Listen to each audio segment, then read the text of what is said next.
নমস্কার, দেখছেন কলকাতা টিভির সঙ্গে রয়েছে আমি স্বর্ণালী। শুরু করছি আরো বারো। রোমান্টিক মুডে দিলীপ ঘোষ কাশবনে হাঁটছেন। দিলীপ ঘোষ মেজাজে বিজেপি নেতা, দেখতে পাচ্ছেন সেই ছবি।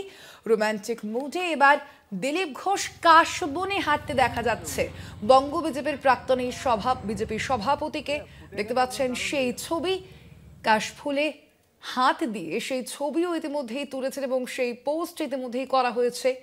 রোমান্টিক মুডে দিলীপ ঘোষ কাশবনে হাঁটছেন। দিলীপ ঘোষ সেই ছবি ইতিমধ্যেই পোস্ট করা হয়েছে। একেবারে খোশ মেজাজেই দেখা যাচ্ছে বিজেপি নেতাকে। আমরা সম্প্রতি দেখেছি বিজেপির বেশ কয়েকটি সভা, যেখানে প্রধানমন্ত্রী নরেন্দ্র মোদীও এসেছেন। সেই জনসভাগুলিতেও মূলত দূরত্বে থেকেছে সেই জনসভাগুলি থেকে দিলীপ ঘোষ। তার পাশাপাশি বঙ্গ বিজেপি নেতৃত্বের থেকে কিছুটা হলেও একটা দূরত্ব বজায় রাখছেন দিলীপ ঘোষ, কিন্তু তার পাশাপাশি দিলীপ ঘোষের এই অন্য অবতার একেবারে সেই ছবিও কিন্তু ইতিমধ্যেই সামনে এসেছে। আমরা কথা বলবো নিয়ে। আমাদের সঙ্গে রয়েছেন ফোন লাইনে বিশেষ প্রতিনিধি অঞ্জন রায়। অঞ্জন দা, দিলীপ ঘোষের এই মুড, কি কারণে এই মুডের?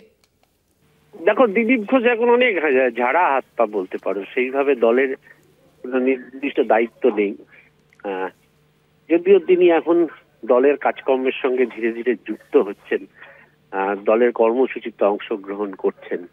তাকে রাজ্য স্তর থেকে বেশ কিছু কর্মসূচিতে তাকে পাঠানো হচ্ছে।